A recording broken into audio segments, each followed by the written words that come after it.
Nuevamente tenemos la oportunidad de estudiar otra vez la palabra de Dios en Hebreos 11. Tengan abierta ahí su Biblia. Hemos llegado al final del capítulo de la fe, prácticamente. Estamos llegando al final del capítulo de la fe. Es un capítulo que nos da un resumen del Antiguo Testamento, prácticamente. Un capítulo que nos arrastra, se puede decir así, desde Adán, y nos lleva de la mano a través de los profetas, y nos lleva hasta el Nuevo Testamento. Y bueno, y es como si aquí se resumiera toda la historia de la obra de Dios a Israel en la necesidad de comprender la fe para tener una verdadera relación con Dios. El judaísmo en la época de nuestro Señor y mucho antes se había convertido en un sistema de obras. Un sistema de obras, habían establecido un tipo de reglas hechas por el hombre bajo la ilusión de que eso les daría la salvación. Por eso es que cuando el Evangelio de la gracia y de la fe llegó a sus vidas, estoy hablando de los que estaban ahí, de los judíos que estaban ahí en el momento de que se estaba explicando esta epístola, cuando llegó el Evangelio de la gracia y llegó la fe, los judíos la oyeron como si fuera un mensaje extraterrestre, ¿me entienden? O sea, algo distinto, porque habían sido muy bien entrenados para las obras, de verdad. Porque venir a ser enseñados de que la salvación es por fe solamente y la reconciliación con Dios, pues y el perdón de pecados y la esperanza del reino de los cielos, pues les parecía realmente un extraño mensaje para ellos, un mensaje diferente. Estaban convencidos de que sus obras y el mantenimiento de la ley era el camino hacia el reino de Dios, y cuando el Evangelio llegó, se escandalizaron prácticamente por el mensaje que estaban oyendo, por el mensaje únicamente por fe, y por eso había que probarlo, volviendo a principios de la historia redentora, ¿te das cuenta? Había que probarlo por medio de pues todo este libro que se estaba explicando, una historia bíblica de la historia humana donde comienza, había que probarlo con Abel también. ¿Se acuerdan ustedes todos los personajes que empezamos a ver, a estudiar con Abel? Y luego vimos Enoc en los primeros capítulos de Génesis también, y luego vimos Noé ahí, la fe de Noé y la fe de los patriarcas, Abraham, y luego la fe de Isaac, y luego la fe de Jacob y José. Y llegamos prácticamente al libro de Éxodo. ¿Se acuerdan donde comenzamos a ver la vida de Moisés? Ese es el autor de los 5 libros primeros de la Biblia, de los 5 libros del Pentateuco, después de dejar atrás a los patriarcas en Génesis, y ahora estamos también en el libro de Éxodo. Bueno, estuvimos ahí, y el resto del Pentateuco comenzamos a hablar o a estudiar en Hebreos 11. Versículo 30, ahí se acuerdan la historia de Josué, y se acuerdan que vimos que por la fe los muros de Jericó se cayeron, por la fe Rahab, ahí la ramera de Jericó, recibió ahí, escondió a los espías, y no vimos que ella tuviera miedo, ¿no? Realmente no vimos eso, no vimos que tuviera miedo contra su vida. ¿Por qué? Porque creyó en Dios. Ese fue el punto, esa es la idea. Creyó en Dios, en el Dios verdadero de los judíos, y fue salvada con toda su familia por la promesa de ellos, ¿no? Y hoy veremos desde el versículo 32, prácticamente aquí, del versículo 32 en adelante hasta llegar al final. Vamos a ir paso por paso, no lo leo para ir a estar viendo paso por paso, donde veremos todos los que están aquí, prácticamente, que también por la fe tuvieron que enfrentar sufrimientos terribles. Por la fe tuvieron que resistir valientemente las peores pruebas. Por eso le puse la valentía de la fe. Terribles pruebas tuvieron que enfrentar. Al punto y el punto realmente del escritor aquí, de Hebreos, era que para mostrarles que la historia redentora siempre ha dejado claro que la salvación es por fe. Desde el Antiguo Testamento. Y aquí vemos que el capítulo está empezando prácticamente a subir de tono, ¿no es cierto? A subir de tono, es decir, a encenderse en cuanto al enfrentamiento que todas estas personas tuvieron, de las situaciones más terribles, por supuesto, para probar su fe. De hecho, al llegar al 11:32, aquí hay un nivel de intensidad cada vez más fuerte, porque su fe va a ser probada prácticamente en el crisol de la vida y de la muerte. Prácticamente ahí. ¿Se dan cuenta de eso? Y lo que vamos a leer desde el versículo 32 al 40 indica que se trata de una clase de fe entre la vida y la muerte. Ese es el mensaje de ahí, a partir del 32. Aquí es donde la fe se pone a prueba en su más alto nivel, se puede decir, en el más alto nivel, y por supuesto enfrentando esas amenazas tan terribles que ellos enfrentaron. Y estos judíos no tenían ni la menor idea, ni la remota idea de lo que había significado el costo tan alto de la salvación a través de tantos que padecieron por causa de la fe. No tenían ni idea. Y a veces ni nosotros, ¿no es cierto? Ellos habían creído, hablando de los judíos ahí convertidos, algunos creyeron y abrieron sus corazones y recibieron el mensaje de los apóstoles en algún tiempo y en algún momento de la historia, y recibieron a Cristo como su Señor y Salvador. Pero otros fue distinto. Hubo otros que estaban impresionados, intelectualmente convencidos, y escuchen esto, entendieron el Evangelio hasta cierta medida. Se sintieron atraídos por él, y es como la parábola del trigo, ¿no? Y la cizaña. Crecieron juntos ahí, ¿te das cuenta? Había creyentes y había no creyentes también, ¿no? En el mismo entorno, que sería difíciles en un momento dado de separar. Y ahí estaban, ¿no? Realmente, este es el pequeño grupo de judíos que estaban formando esta iglesia, esta comunidad, tanto creyentes genuinos como también interesados o también solamente simpatizantes. Y este es el punto, ¿no? Pero todos ellos fueron objeto en un momento dado de persecución. Todos fueron objeto de persecución, y sabemos que ese era el punto, ¿no? Jesús dijo, en el mundo tendréis aflicción, ¿te acuerdas? ¿Te acuerdas, no? No os sorprendáis el fuego de prueba que en vosotros ha sobrevenido, ¿no? Ahí está. No te sorprendas si te odian. No te maravilles si te detestan. Bueno, siempre y cuando estés dando el testimonio correspondiente a la palabra de Dios, ¿no es cierto? Si no lo estás dando, mira, vas a ser igual que ellos, ¿no? Entonces no te sorprendas si ellos te odian, por lo que entendemos que la persecución aquí en Hebreos se desató contra esta comunidad muy temprano.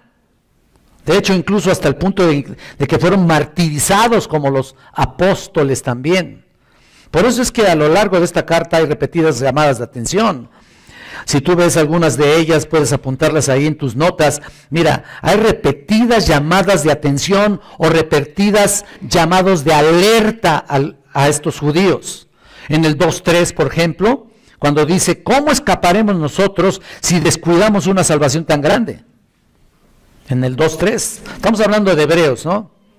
Luego también son advertidos en el capítulo 3, versículo 7, así como dice el Espíritu Santo, si escuchares hoy su voz, no endurezcáis vuestro corazón como en la provocación, como en el día de la tentación en el desierto, donde sus padres me trataron y me probaron, vieron mis obras por 40 años. ¿Te acuerdas de ese pasaje en el 3:7? En otras palabras, no seas como ese grupo incrédulo de israelitas que estaban atrapados en el desierto durante 40 años ahí atrapados nada más. A causa de su incredulidad estaban ahí atrapados por su incredulidad. Y luego en el 3:12, aquí también en Hebreos, todo lo tengo aquí, pero ustedes si quieren saber más de esto, pues escudriñenlo. También el 3:12 dice, mirad hermanos que no haya en ninguno de vosotros corazón malo de incredulidad para apartarse del Dios vivo. Y luego en el versículo 14, retengamos firme hasta el fin. Son advertencias estas. Son avisos. Son advertencias realmente y avisos de que su fe deba ser realmente genuina, auténtica, si no, pues es precisamente lo que dice aquí. Hay uno más, hay incluso más en el capítulo 4, pero en el 6:4 hay una parte muy interesante. Dice, porque es imposible que los que una vez fueron iluminados, ¿te acuerdas? Una vez fueron iluminados, dice. En otras palabras, su mente había sido iluminada solo en el conocimiento. ¿Te das cuenta? Con la información solamente. Y sigue, y gustaron del don celestial, y fueron hechos partícipes del Espíritu Santo, y asimismo gustaron de la buena palabra de Dios y los poderes del siglo venidero. Ahora, vamos a detenernos ahí, ¿no? Vamos a aclarar esto. ¿Quiénes son estas personas? ¿Quiénes han sido iluminados? ¿Quiénes han saboreado el don celestial? ¿De quiénes han hecho partícipes del Espíritu Santo? O los que gustaron de la buena palabra de Dios y de los poderes del siglo venidero. ¿Quiénes son? Bueno, no dice ahí, no habla acerca de la regeneración, ni del nuevo nacimiento, ni de la conversión, ni de la justificación, ni de la salvación, de la santificación, nada. Hablando de ese pasaje, ¿no? Esas son palabras usadas para describir la experiencia de los que oyeron a los apóstoles y vieron los milagros y señales y maravillas que ellos hacían, por supuesto. En ese sentido eran iluminados, ¿te das cuenta? En ese sentido también probaron del don celestial, fueron partícipes del Espíritu Santo. ¿En qué sentido? A través de los apóstoles y de las señales y prodigios. Incluso dice ahí que gustaron la buena palabra de Dios y los poderes del siglo venidero. ¿Qué quiere decir eso? Es decir, aquí todos aquellos poderes milagrosos que un día vendrían del siglo venidero. ¿No es cierto? En el reino milenial, cuando venga el arrebatamiento y todo lo que vendría. En otras palabras, eran catadores, no consumidores. ¿Te das cuenta? Entendían parcialmente. Les gustó todo eso, pero no lo recibieron. No lo hicieron propio, en otras palabras. Incluso la advertencia del 6:4 también está terrible, porque dice, porque es imposible, fíjate, esto es increíble, porque habla de aquellos que recayeron. Es imposible, en el 6:4 dice que los que una vez fueron iluminados y gustaron del don celestial otra vez y fueron hechos partícipes del Espíritu Santo ahí. Mira, y recayeron, dice ahí, sean otra vez renovados para arrepentimiento. En otras palabras, ¿qué es lo que está tratando de decir aquí la palabra? Si has escuchado el Evangelio, el mensaje de Cristo, has sido iluminado por eso, si has oído la doctrina de los apóstoles y el poder del Espíritu Santo, y has venido aquí pensando que todo es, que eso es todo, pues nada más vienes y eso es todo, ¿no? Y esa es tu experiencia, ¿no? Y de repente le das la espalda a todo lo que has escuchado, a todo lo que hayas escuchado. No puedes ser otra vez renovado para el arrepentimiento.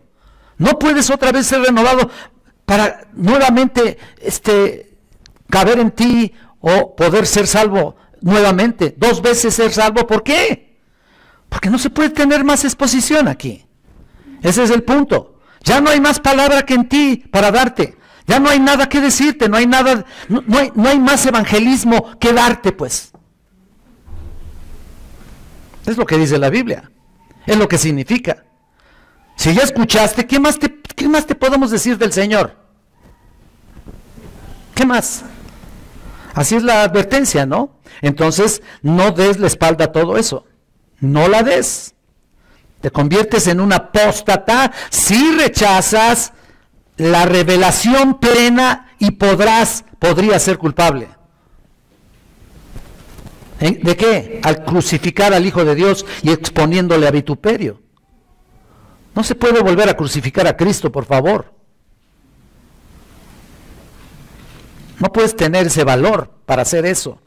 Y luego todavía hay otra advertencia también en el 10:26, que dice, si pecaremos voluntariamente, fíjate, todo esto es advertencia al pueblo de Israel, o hacia a los judíos que estaban aquí en Hebreos.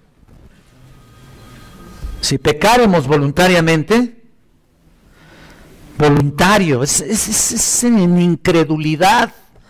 Mira, cuando dice si pecáremos, o sea, en realidad está señalando a los judíos. Después de haber recibido el conocimiento de la verdad, es decir, si sabes la verdad, has visto el poder milagroso del Espíritu Santo que da fe de validez al mensaje predicado por los apóstoles, avala realmente la palabra de Dios y avala, por supuesto, los mensajes de la palabra predicada. Y si sigues en tu incredulidad pecaminosa, de buena gana, entonces ya no queda más sacrificio por hacer. Ahí lo dice. No, ya no queda más sacrificio por los pecados. No hay salvación. Ya no hay. ¿Qué más se puede hacer? Nada. No tienes nada que hacer. Mira, el 10:27, aquí lo que dice 27, por favor, ve ahí el 10:27. Sino una horrenda expectación de juicio y de hervor de fuego que ha de devorar a sus adversarios. ¡Qué tremendo! Mira el 29. ¿Cuánto mayor castigo pensáis que merecerá el que pisoteare al Hijo de Dios y tuviere por inmunda la sangre del pacto, en el cual fue santificado e hiciere afrenta al Espíritu de gracia?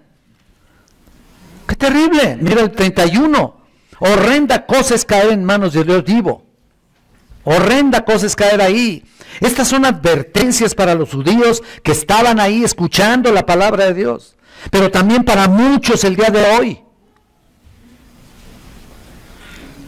A lo mejor quieres zafarte de eso, pero hay muchos que vienen a la iglesia y solamente oyen, pero nunca se convierten. Si no quieres acudir a la palabra del Espíritu de Dios en arrepentimiento y fe, todo lo que te espera es juicio. Eso dice la Biblia. Punto. Y los judíos entonces, por la persecución, intentaban regresar a sus viejos patrones judaizantes, ¿te das cuenta? De costumbres, de cultos, ritos. Por eso el autor de Hebreos les recalca y les recuerda que Jesucristo es el mejor sacerdote. Ya no tienes por qué ir a tus antiguos ritos. Un mejor sacrificio y es mediador de un mejor pacto. Que no tenían por qué regresar al antiguo sacerdocio, a las viejas ceremonias, a los antiguos sacrificios, etcétera. Este es el mensaje de los verdaderamente salvos. No vuelvan atrás. Y recojan ahí las piezas rotas, tiradas de la antigua religión. Por el último segmento que estamos viendo ahora es realmente la valentía de la fe. Y es muy importante entenderlo. La verdadera fe se encuentra a través de la prueba, de la persecución. Lo hemos dicho a través de, miren, muchos años de ministerio en cuanto a mi persona. ¿Cuántas veces lo he dicho? Solamente se encuentra a través de la persecución. Resiste la prueba de situaciones de vida o muerte prácticamente. Así que ten la palabra en tu mente en esta última parte, especialmente en los versículos 32 en adelante, que es la valentía de la fe. Bueno, ya hablamos de la conquista de la fe, en la lucha que se ilustra ahí en el versículo 30 aquí, la lucha frente a Jericó, y que ya hablamos de Josué y Rahab, para demostrarnos que la fe conquista, ¿no? Y conforme estemos estudiando, te darás cuenta que es una fe que perdura. Y no solamente perdura, sino que se extiende. Y a partir del versículo 32, vemos ahí 6 hombres, que no están en orden ahí prácticamente cronológico, pero todos eran hombres en la nación de Israel que demostraron su fe a través de situaciones difíciles, de persecuciones, prácticamente hasta la muerte. Ahí está. Y fueron valientes en la fe. Así que vamos a ver todos ellos, comenzando en Hebreos 11:32. Mira, ahí está, primeramente, si te quieres dar cuenta. ¿Y qué más digo? Porque el tiempo me faltaría contando de Gedeón. Vamos a comenzar con Gedeón aquí. Bueno, ¿quién era Gedeón? Recuerda que ellos están en la tierra prometida ya. ya han conquistado a los cananeos, bueno, en parte, tal como lo conocemos, se instalan ahí en la tierra y ahora que están ahí y vemos ahí a los héroes que se levantan de vez en cuando en el periodo anterior a la monarquía, que dirigen grandes triunfos y grandes victorias para el pueblo de Dios. El primero aquí es Gedeón, empieza a mencionarlo, y si quieres leer la historia de Gedeón, vamos a Jueces 7. Jueces 7, no podemos tomar mucho tiempo para analizarlos en detalle a cada uno de estos personajes, pero vamos a ver que Gedeón prácticamente es una persona muy importante. Gedeón es un juez. El término juez, jueces, obviamente aquí están centrados todos los jueces, por supuesto, pero nota aquí que el término juez no significa que tenían un puesto en el Tribunal Superior de Justicia de aquel entonces, no es eso. Simplemente significa que los jueces eran elevados a un lugar donde su liderazgo y su sabiduría los ponía en una posición dominante en algún lugar de la vida y la tierra de Israel. En otras palabras, juzgaban a Israel su comportamiento también. Juzgaban a Israel todo lo que enfrentaban también. Este juez tuvo que enfrentarse a los madianitas. El ejército madianita, aquí vamos a ver, tenía 135,000 hombres. El ejército madianita tenía 135,000 hombres. Ahora, ¿te acuerdas de la historia de Gedeón, no? Si abres la Biblia ahí, Jueces 7, había 30,000 para enfrentar a los madianitas nada más. 30,000. Ahorita lo vas a ver después. Y con eso realmente pues no había posibilidades. Realmente no. Sobre todo contra 135,000 que eran los otros. No había posibilidades. Y Dios le dice en el versículo 2, nota ahí, el pueblo que está contigo es mucho para que yo entregue a los madianitas en su mano. Aparte de que eran menos, muchísimos menos, todavía les dice, son muchos. En otras palabras, Gedeón, tienes muchos, hay que reducir el grupo. Y mira el versículo 3. Ahora pues, haz pregonar en oídos del pueblo, diciendo, quien tema y se estremezca, madrugue y devuélvase desde el monte de Galaad. Y se devolvieron del pueblo 22,000 y quedaron 10,000. Ahí están los 30,000, ¿no? Y mira la respuesta de Jehová en el versículo 4. Y Jehová dijo a Gedeón, aún es mucho pueblo. ¿Qué pasó? Y mira lo que les dice ahí mismo. Bueno, vamos al versículo 6 aquí. Y fue el número de los que lamieron, era la prueba de ir a un río y a ver de qué manera estaban bebiendo el agua. Y aquí dice en el versículo 6, y fue el número de los que lamieron llevando el agua con la mano a su boca, 300 hombres, y todo el resto del pueblo se dobló sobre sus rodillas para beber las aguas. 300 hombres, esos son los que escogió el Señor. 300 hombres nada más. Esas no son buenas posibilidades para enfrentarse a 135,000, ¿no? ¿Qué harían? ¿Qué pasaría, no? Ahora, ¿qué se puede hacer como una estrategia militar con estos 300 hombres, no? Tú dices, bueno, pues ¿qué se puede hacer? ¿Cómo pueden 300 hombres derrotar a 135,000 soldados? Bueno, dice Gedeón, ¿qué es lo que hace? Pues prácticamente recibe la misericordia de Dios con esto, ¿no? Pues sí, solo se necesitan 300 hombres que Dios va a utilizar y darles indicaciones acerca de esta estrategia de estos 300 que van a derrotar a 135,000 madianitas. ¡Wow! Entonces Dios le da a Gedeón aquí algunas instrucciones previas.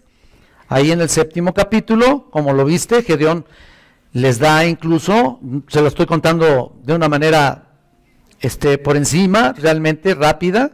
Gedeón les da a todos trompetas y cántaros. Fíjate con qué iban a enfrentarse con este ejército tan inmenso. Trompetas y cántaros vacíos con teas ahí ardiendo dentro de los cántaros. Lo ves en el versículo 16.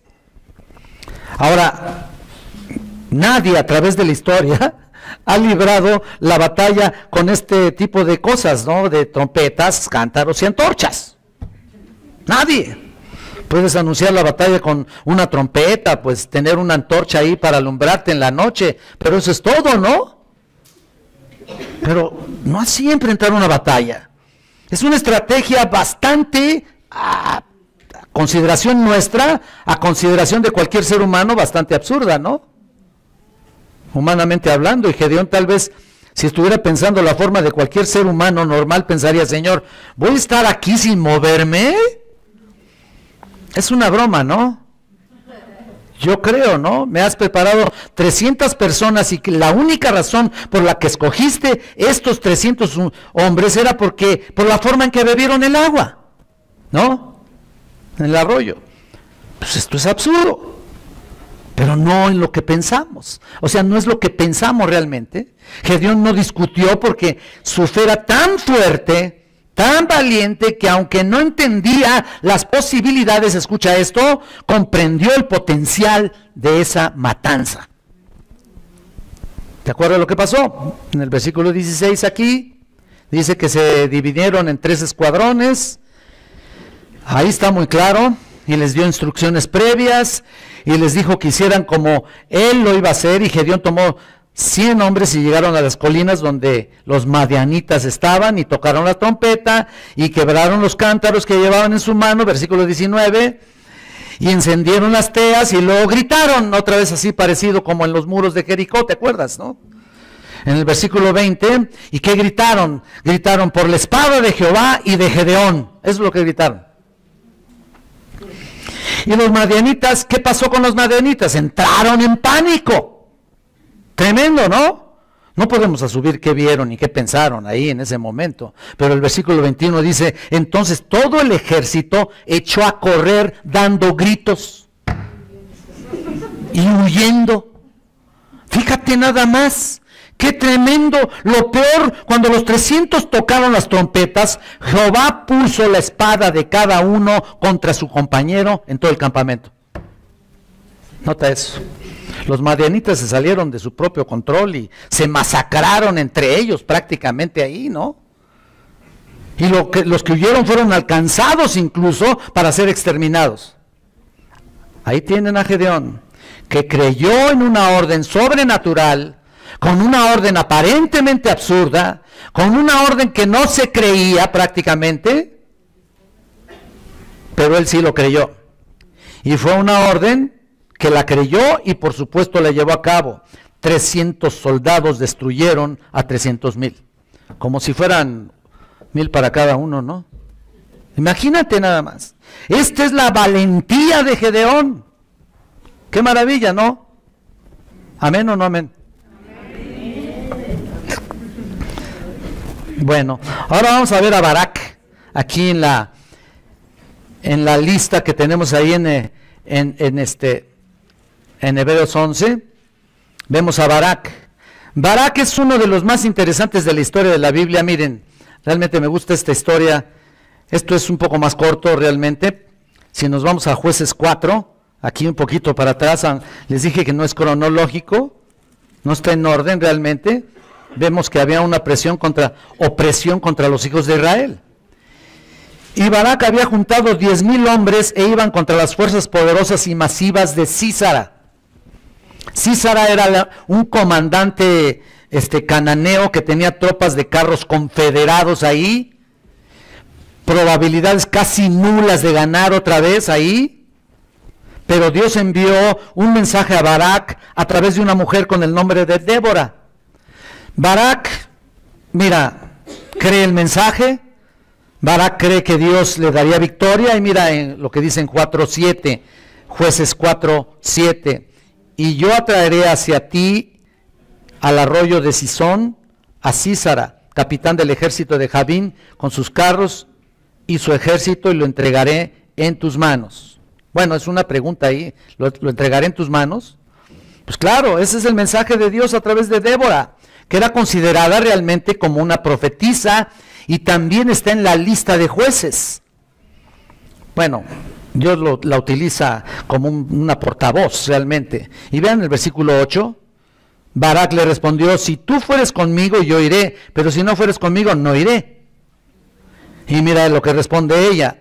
Ella dijo, iré contigo, mas no será tuya la gloria de la jornada que emprendes, porque en mano de mujer venderá a Jehová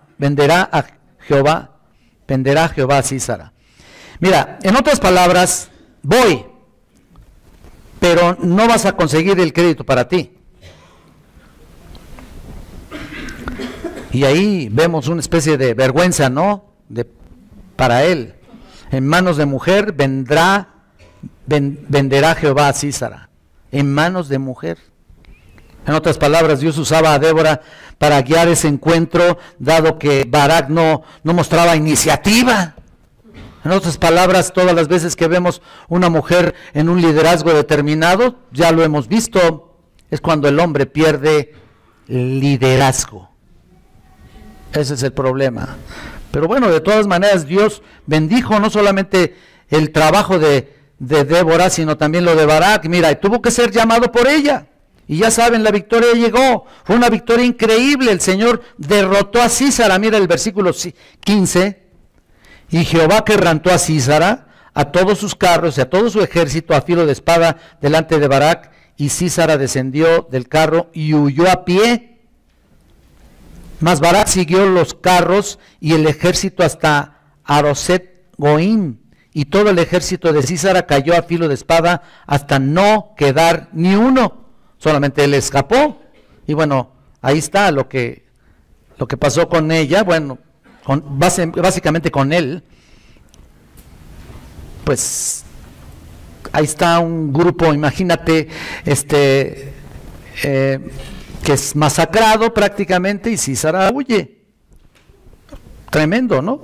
Bueno, y lo que sucede es de que Sísara se refugia en la tienda de Jael, ahí, mujer de Heber, y ella le recibió, pásale, le dijo, no hay problema, pero con engaños le ofreció ahí de beber, se puso a descansar, y Jael le metió una estaca por las sienes y lo enclavó en la tierra, ¿no? Y ahí termina todo. Ahí está la valentía, no solamente de Débora, sino también de Barak. En este caso, Barak resalta por encima de todo. A pesar de todo, se enfrentaron valientemente a esta batalla, confiando en el Todopoderoso, confiando en esas promesas maravillosas de victoria. Y ahí está Barak en la lista de los vencedores. Ahora vamos a ver otro. Mira, vamos a ver otro que está ahí en la lista, y es nada menos que Sansón. Bueno, tú sabes, ¿quién no sabe acerca de Sansón? Yo creo que todo el mundo sabe, ¿no? Hasta los niños, ¿no? Conocen la historia de Sansón, acerca de él, Jueces 13 al 16, ahí está la historia de Sansón. Y bueno, no quiero entretenerme mucho porque estamos viendo solamente los aspectos de valentía, ¿te das cuenta? Solamente las actitudes de valentía de estos personajes. Todo el mundo sabe acerca de él. Realmente fue el campeón de Israel contra los filisteos, y por supuesto los filisteos siempre se identificaron como el principal enemigo de Israel. Y Sansón aparece en la escena con más frecuencia que cualquier otro, y a pesar de sus tonterías, sinceramente, a pesar de su relación mala y la estrategia, o la tragedia con Dalila, a pesar de su falta de fuerza, este hombre tenía años con una gran firmeza en la fe en Dios, a pesar de sus debilidades. Sansón había sido elevado a un lugar de liderazgo por su valor y su fuerza, y fue llamado por Dios para conquistar o derrocar a los filisteos. Y se acercó a ellos con inmenso coraje, nunca temió entrar en batalla, nunca se replegó, nunca dijo, no, son muchos estos, no. Sabía que su fuerza provenía del Señor, su pelo largo, mira, y su voto nazareno no era realmente un símbolo de fuerza, simplemente la fuerza provenía del Todopoderoso, no precisamente por tener algo ahí. Sin embargo, era un voto nazareno, ¿no? Y cuando nació había que guardar ciertos votos. Mira, vamos al 13:5. Pues he aquí que concebirás y darás a luz un hijo, y navaja no pasará sobre su cabeza, porque el niño será nazareo a Dios desde su nacimiento, y él comenzará a salvar a Israel de mano de los filisteos. Noten eso, noten ahí su ministerio prácticamente. Él sabía que en cualquier momento la fuerza podría desaparecer, y sabía que no merecía este poder, pero confió en Dios y nunca tuvo temor del enemigo de ninguna manera. Y podemos ver que en primer lugar en el 15 prácticamente del 15 del 1 al 5, Sansón tenía ira, así prácticamente, una ira, no solamente contra los filisteos, sino también contra el padre de su mujer, que era filistea. Se casó con una filistea. Mira, ese fue su labor, ese fue su ministerio, y mira, se casa con una filistea. Y el padre de ella, pues prácticamente le entregó a otra persona. Entonces, de coraje, cazó 300 zorras y ató a sus colas antorchas y las envió a través del campo de los cereales ahí, del campo de ellos, y quemó ahí las viñas y los olivares, y todo estuvo ahí tremendo. Destruyó ahí los campos de una manera terrible, y por supuesto que esto no venía de Dios, ¿no? Porque eso fue una reacción de él. Pero Dios le había dado poder, pero podía retirarlo en cualquier momento. Y cuando los filisteos se enteraron de quién lo había hecho, ¿qué pasó? Mataron a su esposa y mataron al padre de su esposa. Tremendo. En el versículo 6, aquí en el capítulo 15. Incluso estaba más enojado. Y mira, ve el 15:7, por favor. 7 y 8. Entonces Sansón le dijo: ya que así habéis hecho, juro que me vengaré de vosotros y después desistiré. Y los hirió cadera y muslo con gran mortandad, y descendió y habitó en la cueva de la peña de Tam. Cuando trataron de tomar represalias, mira, versículo 15, tomó una quijada de burro y mató a 1000 filisteos. Estoy resumiendo la historia, ¿no?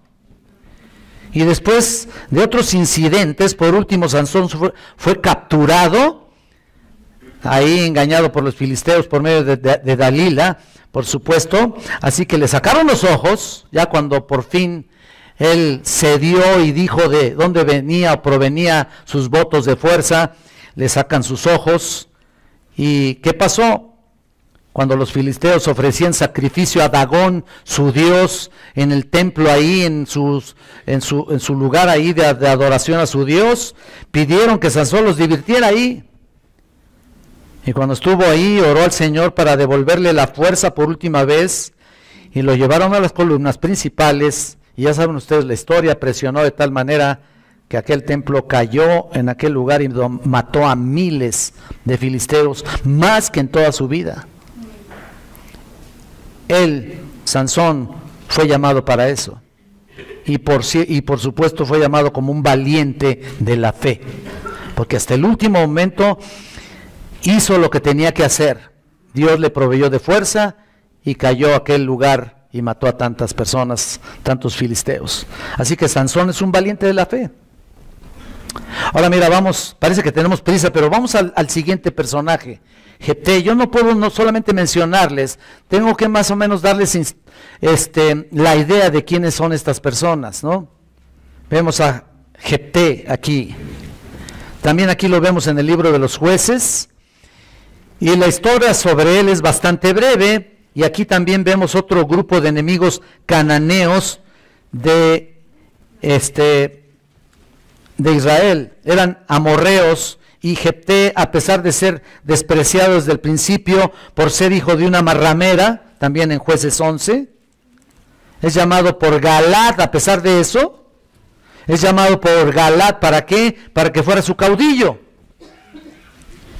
Entonces, después de hacer votos a Jehová, Dios lo entrega a sus enemigos con una asombrosa valentía también.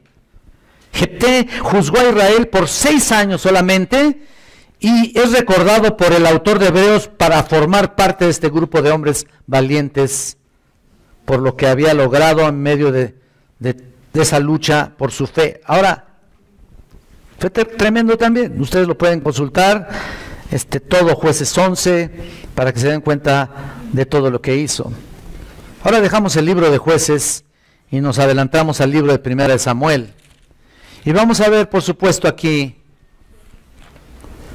vamos a ver a David. David está en la lista también. Conocemos muchos casos en contra de David y todo tipo de obstáculos, ¿no? Muchos casos en contra de David. Y todo el libro habla de David. Y te acuerdas cuando dice Saúl, lo empezaron a elogiar a él. Saúl ha matado a sus miles y David a sus 10,000, ¿te acuerdas? Desde aquel entonces ya empezaba a ser difícil ahí la relación entre ellos, por supuesto. David era un triunfante, un general valiente que luchó por el pueblo de Dios. Por supuesto, su pelea más conocida fue una batalla 1 por 1, cara, con el que podríamos considerar un monstruo de aquel entonces, con el nombre de Goliat, ¿te acuerdas, no? Y aquí en 1 Samuel, en el capítulo 17, Goliat se sorprende que le envíen ese pequeñito, ese chiquillo que estaba ahí, ¿no?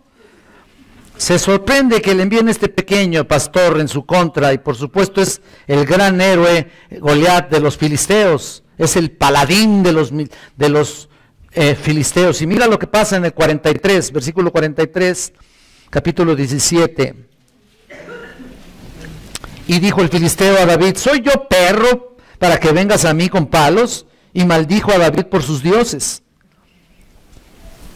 Dijo luego el filisteo a David: ven a mí y daré tu carne a las aves del cielo y a las bestias del campo. Entonces dijo David al filisteo: tú vienes a mí con espada y lanza y jabalina, mas yo vengo a ti en el nombre de Jehová de los ejércitos, el Dios de los escuadrones de Israel, a quien tú has provocado. Jehová te entregará hoy en mi mano, y yo te venceré y te cortaré la cabeza, y daré los cuerpos de los filisteos a las aves del cielo y a las bestias de la tierra, y a toda la tierra sabrá que hay Dios en Israel. Versículo 47, y sabrá toda esta congregación que Jehová no salva con espada y con lanza, porque de Jehová es la batalla, y él os entregará en nuestras manos. ¿Lo estás viendo? Mira, David no solo buscaba vencer al gigante, sino principalmente o particularmente darle la gloria a Dios. ¿De veras? Ahí está. De Jehová es la batalla, ¿no? Pues, ¿qué está diciendo, no? No hay mérito ahí humano, solamente Dios es lo que quiere hacer. Y aunque ya sabes la historia, mira, vamos a seguir leyendo versículo 48. Y aconteció que cuando el filisteo se levantó y echó a andar para ir al encuentro de David, David se dio prisa y corrió a la línea de batalla contra el filisteo. Y metiendo a David su mano en la bolsa, tomó de ahí una piedra y la tiró con la honda e hirió al filisteo en la frente, y la piedra quedó clavada en la frente y cayó sobre su rostro en tierra. Tremendo, qué maravilla, una piedra ahí divinamente dirigida, ¿no? Pues, ¿quién más? Mira, a la primera y darle en la frente, pues a ver cuántas veces practicas para que eso suceda, ¿no? Imagínate nada más.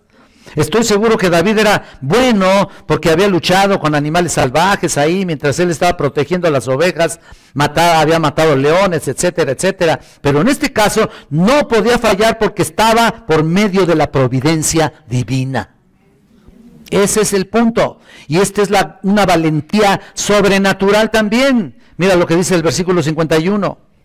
Entonces corrió David y se puso sobre el filisteo, y tomando la espada de él y sacándola de su vaina, lo acabó de matar y le cortó con ella la cabeza. Y cuando los filisteos vieron a su paladín muerto, huyeron. ¿Te imaginas eso? Mira, si este chamaquito es poderoso, ¿qué va a pasar con todos los demás israelitas que están ahí? ¿No? Entonces huyeron. Ahí está. Y en el 52 aquí, levantándose luego los de Israel y los de Judá, gritaron y siguieron a los filisteos hasta llegar al valle y hasta las puertas de Ecrón, y cayeron los heridos de los filisteos por el camino de Saraín hasta Gat y Ecrón. Tremendo. Mira, 53. Y volvieron los hijos de Israel de seguir tras los filisteos y saquearon sus campamentos, y David cortó la cabeza del filisteo y la trajo a Jerusalén, pero las armas de él las puso en su tienda. Luego, tú ves eso, ¿no? Tenían que hacer eso, tenían que llevar a cabo eso, no era en vano, tenían que saquearlo todo, desproveerles totalmente por si quedaba alguien ahí, ¿no? Se recuperaba y volvía a las andadas, ¿no? Tenían que quitar sus armas. Y esto es algo valiente de parte de David, no solamente de todo Israel, pero David es el paladín ahora, y es lo que Dios hace en ese chamaquito. Imagínate nada más, la valentía entonces de David es sorprendente. Ahora vemos otro personaje aquí en la lista de Hebreos. De 11, capítulo 11, ¿no? Entonces vemos aquí en Samuel, ¿no? ¿Lo están viendo o no? Bueno, no tenemos mucho que decir de él aquí en la lista de Samuel, que aparecen los primeros versículos, primeros capítulos de, incluso en el capítulo 25, 1, Samuel muere ahí. Samuel fue un gran hombre de fe, él estaba enfrentando un pueblo rebelde, y ahí está su enfrentamiento, ¿no? Él estaba enfrentando un pueblo rebelde, se enfrentaba a un pueblo idólatra. Fíjate, no se enfrentaba a enemigos como los filisteos y los cananeos y los amorreos, no, pero enfrentaba a un pueblo rebelde, idólatra, y se enfrentó con coraje, con gran convicción, y habló la palabra de Dios. Él no venía con protección personal y seguridad personal de él. Podrían también, pues, haberse aprovechado también de él, ¿no? Pero él fue protegido por Dios de una manera divina. Creía que lo que estaba diciendo era lo correcto contra cualquier tipo de amenazas. Ahí está el punto. Era intrépido cuando advertía a la gente, incluyendo el gran sumo sacerdote Elí, ¿te acuerdas? Elí. Pero entonces, ahí estaba, siendo muy valiente y enfrentando toda clase de pecado. Y vemos ahí en Hebreos 11:32 también a los profetas. Hay una lista ahí, ¿lo estás viendo? En el 32 ahí todavía hay profetas ahí. ¿Te das cuenta? Al final. Y con eso recorremos prácticamente todo el camino desde primera a segunda de Samuel, primero y segundo libro de Reyes y primero y segundo libro de Crónicas, los libros de la historia de la época de los reyes y el periodo del reino unificado y el reino dividido. Recorremos todo ese camino para ver a los profetas ahí, hasta el final del Antiguo Testamento. Y aquí, como puedes ver, ya no hay más nombres, ¿no? Ya no hay más nombres ahí. Por lo que resta del capítulo, aquí son experiencias que pertenecieron a los profetas que vivieron también, a lo que tuvieron que enfrentar los profetas. Estas experiencias que podemos encontrar en las páginas del Antiguo Testamento es una lista de experiencias horribles que estos hombres tuvieron que enfrentar. Hombres y mujeres se enfrentaron con coraje, invencibles, llenos de fe. Los profetas en el versículo 33, mira, con todos los demás, lo que hicieron por la fe. Mira lo que dice, conquistaron reinos, ¿no? ¿Lo estás viendo? Literalmente es la palabra katagonizomai.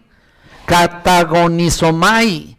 Mira, vencieron a pesar de estar subyugados, a pesar de estar derrocados, vencieron. Conquistaron reinos, literalmente significa luchar abajo, estar sometidos, y describía a los jueces como lo que vimos. Y no solo reinos conquistados, estos literalmente hicieron justicia, ejecutaron un tipo de juicio ahí al pueblo. Los líderes que defendían la justicia en tiempos muy difíciles, eran hombres que hicieron lo que era correcto, no importaba cuál era el costo.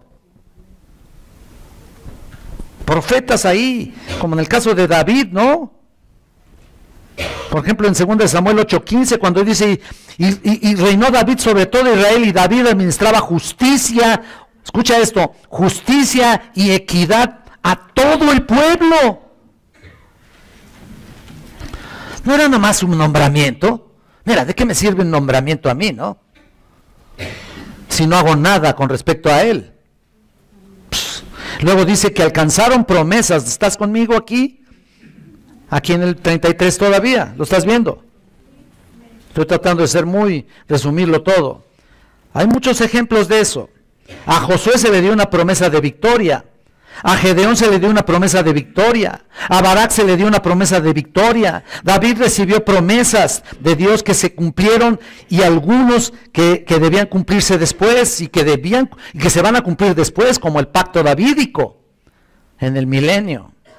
Y luego la siguiente frase: taparon bocas de leones. ¿Lo estás viendo? ¿A quién describe ahí? A Daniel. A Daniel. Lo puedes checar en Daniel 6, 22 y 23. Daniel, ¿qué sucedió con él? Daniel obedeció a Dios cuando vio lo que significaba ir al foso de los leones, creyendo que Dios se haría cargo de eso, y Dios cerró la boca de los leones. Se enfrentó a eso con gran valentía. Y luego dice: apagaron fuegos impetuosos. ¿Lo estás viendo? Sí, en el 34. ¿A quién se refiere? Bueno, recuerden los 3 amigos de Daniel: Sadrach, Mesach y Abed-Negó. ¿Te acuerdas? A eso se refiere.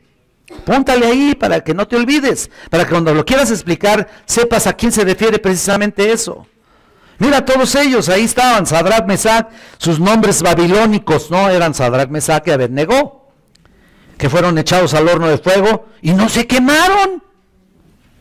No, y había, por cierto, ahí uno de más, ¿no? Un compañero ahí de fuego, pero no de fuego extraño, de fuego ahí. Muy probablemente un aspecto del Hijo de Dios, del Hijo del Altísimo. ¿Te acuerdas? Se ve ahí en Daniel 3:25. Noten ustedes que no solo conquistaron, sino que fueron valientes. Ustedes recuerdan que antes de entrar al horno de fuego, ¿te acuerdas lo que dijeron cuando les iban a obligar a adorar la estatua de Nabucodonosor? A mí me llama la atención muchísimo. Pero ellos habían dicho lo siguiente. Mira, quiero que vayas a Daniel, un momentito. Daniel 3, por favor. Mira lo que dijeron. Lo estaban obligando a ir a adorar la estatua que Nabucodonosor había construido. Y luego aquí estos hombres, mira lo que dice: Sadrach, Mesach y Abed-Negó respondieron al rey Nabucodonosor diciendo: no es necesario que te respondamos sobre este asunto. Ay, no más. ¿Para qué? O sea, como diciendo, ¿para qué alegamos? ¿Para qué te decimos? Pues, ¿qué puede ser de utilidad lo que te respondamos? ¿Lo estás viendo? Aquí está. Y aquí nuestro Dios, a quien servimos, puede liberarnos del horno de fuego ardiendo, y de tu mano, oh rey, nos librará. Y si no, noten eso, qué maravilla, ¿no? Sepas, oh rey, que no serviremos a tus dioses, ni tampoco adoraremos la estatua que has levantado. Ya, se acabó. ¿Qué más se puede decir frente a una persona así?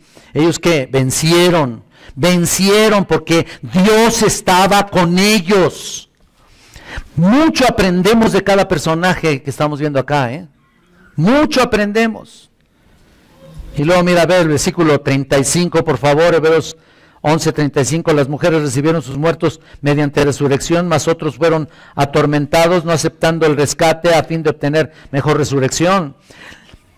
Mira, en la Biblia de Stuart MacArthur, ahí tú la has de tener, tú chécalo, dice que recibieron sus muertos, eran varios de ellos. Por ejemplo, la viuda de Sarepta. ¿Te acuerdas? En Primera de Reyes 17:22. La mujer tsunamita también. Segunda de Reyes 4:34. Incluso cita a un libro apócrifo, me encantó eso, para señalar a los atormentados. Fueron azotados hasta morir. En Segunda de Macabeos 6 y 7 dice la historia de Eleazar y la madre de 7 hijos que murieron como mártires. Bueno, mira, hasta incluyo ahí a Esteban, ¿no? Ese sí está ahí en Hechos. Qué clarísimo está ahí, ¿no? Pero eso no es todo. A veces Dios refina a su pueblo a través de una lucha. Mira, versículo 35. Dice, otros fueron atormentados. ¿Lo estás viendo? no aceptando el rescate. Eso no es una victoria, eso no es un comunicado de tortura, sino una autonomía para que puedan obtener una mejor resurrección. ¿Qué es esto? ¿Por qué mejor resurrección? Pudieran ser aquellos que fueron resucitados, volvieron a morir y tener la oportunidad de una mejor resurrección que equivale a esperar la promesa del Señor en su resurrección gloriosa al final de los tiempos, ¿no? Pudiera ser eso. Todos ellos fueron valientes. Ahora, aquí hemos visto los logros de la fe en medio de la amenaza, la perseverancia en la fe en medio del tormento. Pero mira, ahí está, en el versículo 35 dice, fueron atormentados, ¿lo estás viendo? Atormentados. Qué tremendo, man. Esta palabra es la palabra tumpanizo. Tumpanizo. Y es interesante porque esta palabra griega es realmente un instrumento de tortura. Tumpanizo. Terrible, ¿no? Es un instrumento de tortura de la antigüedad, es un artículo en forma de rueda sobre la que se estiraban así criminales como si fueran pieles, ¿no? ¿Te acuerdas? Hasta lo has visto en algunas películas ahí.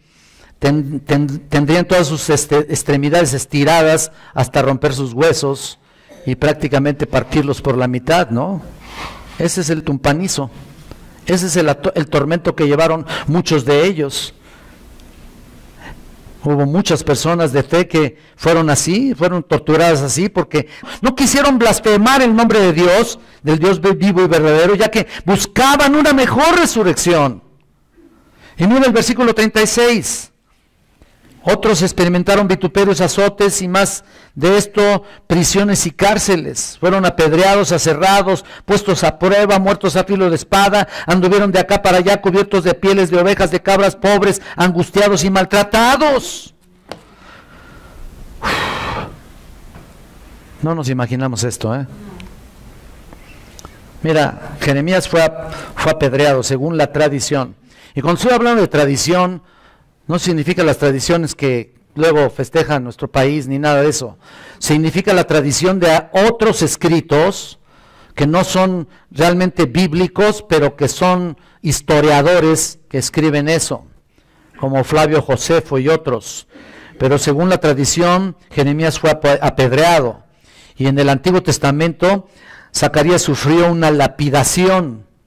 Y según la tradición dice que Isaías, esto les va a sorprender, el profeta terminó su vida cuando fue cortado por la mitad.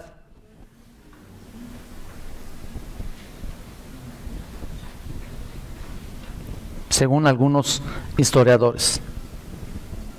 Y tú ves y dices, ¿por qué tengo que jugar con la fe? ¿Qué es lo que me toca a mí hacer para ver que tantos hombres habían pasado por eso? ¿Qué derecho tienes para estar jugando con tu fe? ¿Dónde quedan esos principios? ¿Dónde quedan realmente tus convicciones? ¿Qué es lo que haces con esa fe? ¿Te la dio nomás para jactarte o para ahí exhibirte o para qué? O para creer que algo te va a dar, ¿no? Por fe tengo esto, por favor. Es más allá de eso, ellos pusieron su fe a prueba de fuego, eso es probablemente una mejor traducción. Experimentaron tortura, fueron presionados para negar su fe, pero nunca lo hicieron. Por eso están aquí en esta lista, fueron puestos a muerte a filo de espada. Urías el profeta murió de ese modo. ¿Sabías? Jeremías 26, 23. Chécalo. No vamos a ir allá, nomás escríbelo. Jeremías 26, 23. Y algunos se convirtieron en exiliados, algunos de ellos se vistieron de pieles de ovejas, de cabras, pobres, angustiados, maltratados, tratados con fuerza maligna, dice el verbo griego. Eso es lo que significa el maltrato. Mucho pueblo de Dios sufrió pobreza y persecución masiva. Y creo que todas estas cosas estamos familiarizados con el pueblo judío que estaban oyendo eso. Ellos estaban oyendo eso. Y ¿sabes qué? Muchos judíos también lo vivieron, ¿no? A través de la historia, ¿tú te acuerdas? Tantas penalidades que pasaron, el holocausto de Hitler y todo lo demás, todo por no venir al Mesías y creer en él. Ahí está. Pero no solamente por eso, sino también tu fe tiene que ser pasada por el crisol de la prueba. Si tú estás pensando que tienes mucha fe, pues tiene que verse, pero de una manera en la que glorifiques a Dios.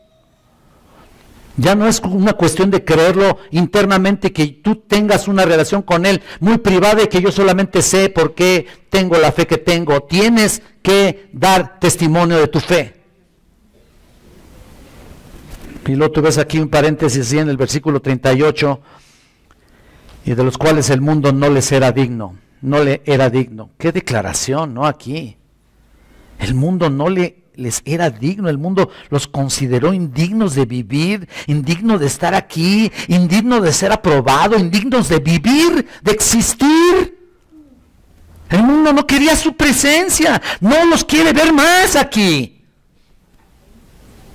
¿Por qué? Porque recibieron todo tipo de bendiciones de parte de Dios, y Dios los resistió y los puso a prueba, pero ellos permanecieron firmes, sin fluctuar,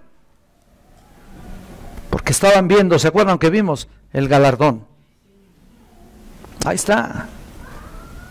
Terrible. Mira el versículo 39, y todos estos, aunque alcanzaron buen testimonio mediante la fe, no recibieron lo prometido. Ahí está. No tenían nada excepto su fe, es todo lo que tenían, ni siquiera sabían acerca de Cristo.